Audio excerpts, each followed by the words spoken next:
For her fifth solo exhibition with the gallery, artist Chelsea Gustafson offers a brilliant, humorous and deeply imaginative answer. In a world that insists on our attention 24/7, news breaks, and everything competes for our focus, how do we find a moment to breathe? In this striking new series of works, Gustafson turns the traditional language of art on its head. Using meticulous textures, repeating motifs, and a subtle touch of anthropomorphism, she transforms everyday domestic objects into talismans of quiet psychological charge. Imagine a mundane ceramic mug topped with a glittering mirror ball. Picture cardboard that seems to stare right back at you, and tiny, cheerful smiley faces spreading like friendly molds. It's domestic weirdness at its finest, a playful collision of gravity, accidental discovery, and delicate balance. Sourced from charity emporiums, gifts from across the globe, or simple studio finds, these objects are more than just still life props. They are rituals. Driven by an intuitive, almost mycological process of growth and play, Gustafson's work captures a delicate tension where unease and optimism wonderfully coexist. They ask a vital question for our chaotic times: how can care and hope persist amidst the clutter of an uncertain world? The answer, it seems, is found in the pause. These meticulous, beautiful works are fragments of weightless time, reminders that even when the world has everything in it all the time, we can still carve out a space to stop, look, and smile. Don't miss this extraordinary new exhibition.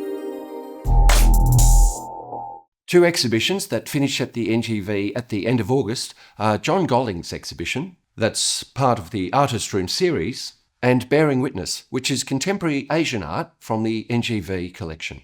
John Gollings has been a leading Australian photographer for over 50 years. This collection of his architectural photography bridges modernism and the present day, celebrating Australian architecture through a surreal lens. This approach is exemplified in one of his most iconic photographs, K Street Housing by Edmond and Corrigan. Shot at night with double exposures and awash with flash, Gollings imbues the suburban setting with a mythical quality.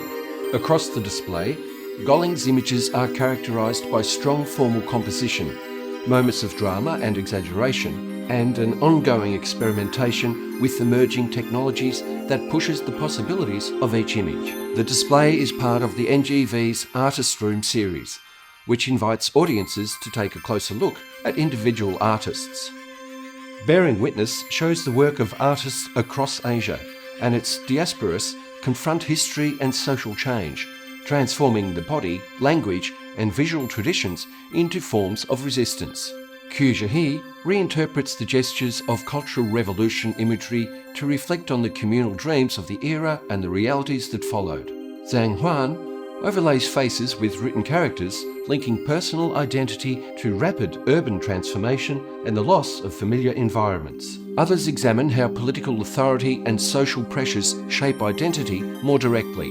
FX Hasono revisits the forced suppression of Chinese Indonesian names, reasserting his own through the use of ink, brush and photography. Zhao Lu documents public protests in Hong Kong, while Yi Lang depicts the displacement of indigenous communities in Sabah due to urbanisation and palm oil plantations.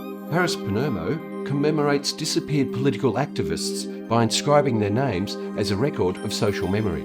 These works highlight how individuals negotiate the systems that seek to define, rename or erase them, and how art is used as both a record and resistance. In Writer's Corner, we look at poetry with a difference. Here's Hamish and Marty Monster. So Marty, you do poetry and spoken word. Yes. And you also write plays as well. Yes, I do, yeah. How did you gravitate into the poetry and spoken word scene in Melbourne? I've been connected to the art scene since the 90s, running an art gallery or co-running an art gallery and being involved in arts magazines and things like that. And with music and song and reading a lot of literature and that sort of thing, I thought, why not try poetry and spoken word? Where did you first start performing publicly? It would have been 5 years ago now. Yeah. Which is about the time I arrived in Melbourne. I remember seeing you at places like the Dan O'Connell.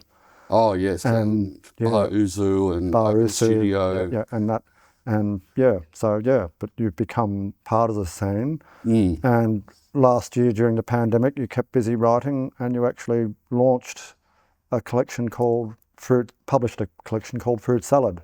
Very much so, yes. Yeah. And what type of poetry did you put into that? Basically, the reason why I call it Fruit Salad, because it's a medley of different types of writing. I've got parables, fables, prose, and poetry, and I thought I could call it a medley, but I thought Fruit Salad would be a great idea to name the book, and because it is a medley of different styles of writing. Right. That reminds me of a poetry event I curated many years ago in Sydney. It was the first time I'd ever done it, and I called it Sweet and Sour Fried Short Soup. I like because that. of the mixture of poetry and people that were involved in it. So I can relate to that. The other thing that you've been doing more recently is you've been getting into playwriting. Very much so. And that you've had a couple of scripts performed at readings, one at La Mama, yes, and also more recently at the Cracked Actors Theatre, which is just down here at Albert Park Lake. Yeah, I've had three plays that I've had read. I'm currently in the middle of a new play. What got me into playwriting effectively was I saw myself as a storyteller. Right. And you can see that in a new book and a chapbook that I produced a few years ago, that writing stories is something that I found interesting, and it's just led me to writing plays. And I had the success of having a radio play at La Mama Theatre back in 2019. Great. Yep. And I've had 2 plays read at Cracked Actors, which are just down in Albert Park. Yep. And because of the pandemic, I'll probably look for next year to do a full production on one of my plays. Right, yeah, like everything, it's taking time for venues to get back on their feet and very go much public so. again, but that's the way it's been for everybody.